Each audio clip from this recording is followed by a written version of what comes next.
E aí pessoas, tudo bem com vocês? Hoje, dia 1º de outubro de 2020, são 71 anos da criação da República Popular da China e eu resolvi fazer um vídeo com 50 curiosidades sobre o país e não 71 porque dá muito trabalho. Eu não vou ficar listando aqui ou nem adicionar número, mas eu vou tentar encaixar elas de forma que não fique muito confuso.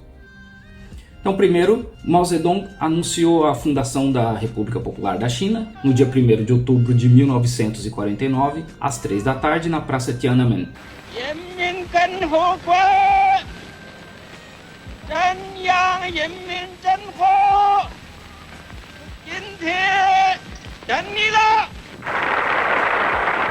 Tiananmen é o que a gente conhece por Praça da Paz Celestial, em Pequim. Foi o fim de mais de uma década de guerra civil pelo controle do país contra a Kuomintang. Guerra civil essa que só parou durante a Segunda Guerra Sino-Japonesa, que a gente conhece como Segunda Guerra Mundial no Brasil, mas que aqui começou em 1937 com a invasão da China pelo Japão. E na China eles também chamam essa guerra de a Grande Guerra Antifascista.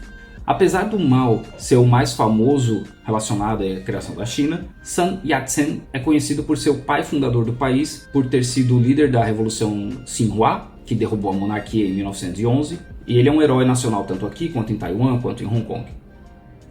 Com o fim da Guerra Civil, Chiang Kai-shek, que era o líder da Kuomintang, fugiu para Taiwan levando as reservas de ouro da China e cerca de 2 milhões de pessoas. Lá ele fundou a República da China. Então sim, existem duas Chinas e ambas dizem que são a China verdadeira. A bandeira da China, que a gente conhece hoje, vermelha com as 5 estrelas amarelas, foi resultado de uma competição pública vencida por Zheng Liangsong. No design original, dentro da estrela maior, teria uma foice e um martelo. As estrelas pequenas significam as 4 classes que se acreditavam existir na China naquela época: os camponeses, os trabalhadores, a burguesia urbana e a burguesia nacional. A estrela maior significa o Partido Comunista que salvou o país.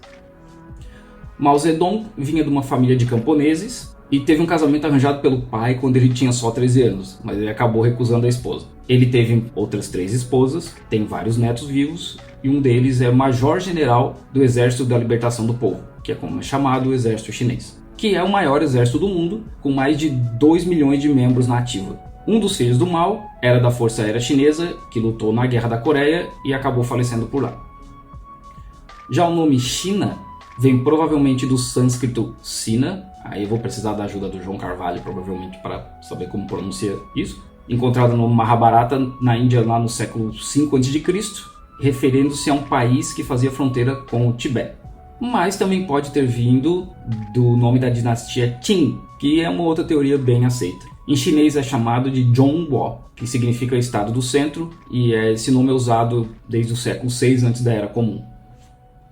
Hong Kong foi tomada da China na Guerra do Ópio em 1842 e foi controlada pelo Império Britânico por 156 anos. Macau foi colônia portuguesa por quase 400 anos e devolvida à China em 1999. Macau hoje faz mais dinheiro com cassinos do que Las Vegas. Eles dizem aqui que Macau é que mantém Las Vegas vivo. Além do Reino Unido e Portugal, outros países também tiveram colônias dentro de território chinês, como a França, a Alemanha, a Rússia e os Estados Unidos. E a segunda maior cervejaria da China hoje vem da colônia alemã em Qingdao.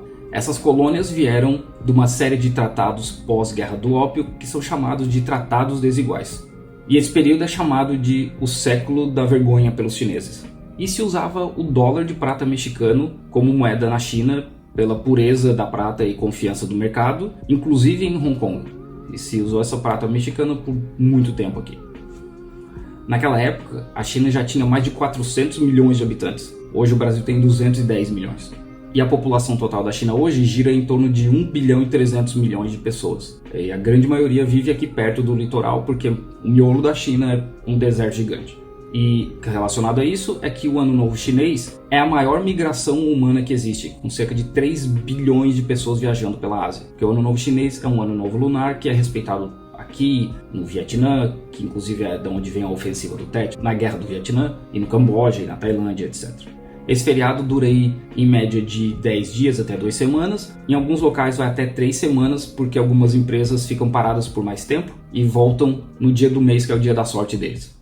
Hoje também é feriado do Festival do Meio do Outono, que é para celebrar a abundância de colheitas, a união entre as pessoas e para fazer orações. Os feriados chineses são baseados no calendário lunar.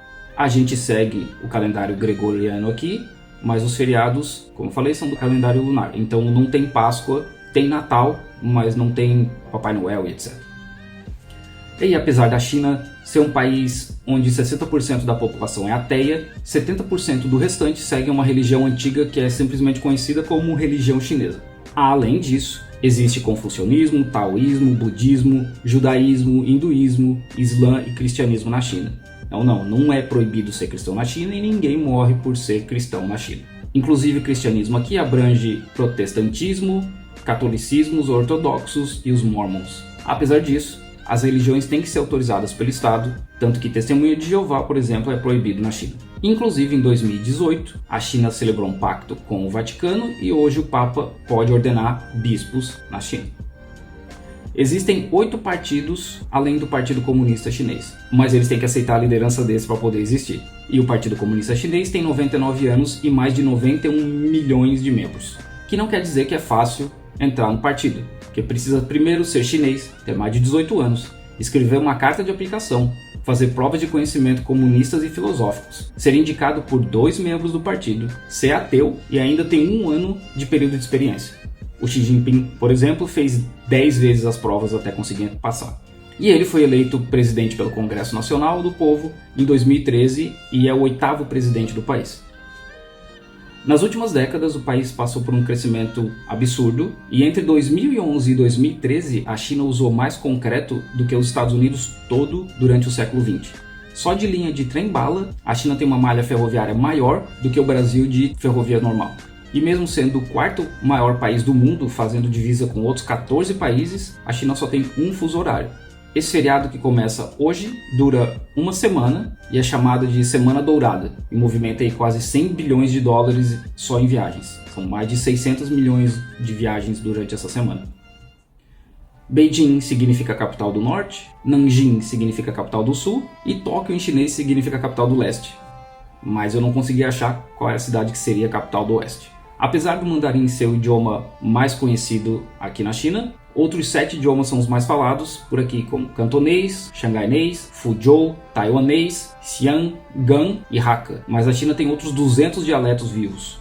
1/3 de todas as meias do mundo são produzidas em Jiuji, que é chamada de cidade das meias por causa disso. E 85% de todas as bandeiras usadas nos Estados Unidos são produzidas na China. E para finalizar, todos os pandas do mundo são chineses. O país cede os pandas aos zoológicos no que é chamada de diplomacia do panda. E é isso aí, gente. Eu vou lá comer um cake, ver os fogos de artifício que vão rolar aqui hoje à noite. E vocês, por favor, se cuidem, lavem as mãos e só saiam de casa quando o Átila deixar.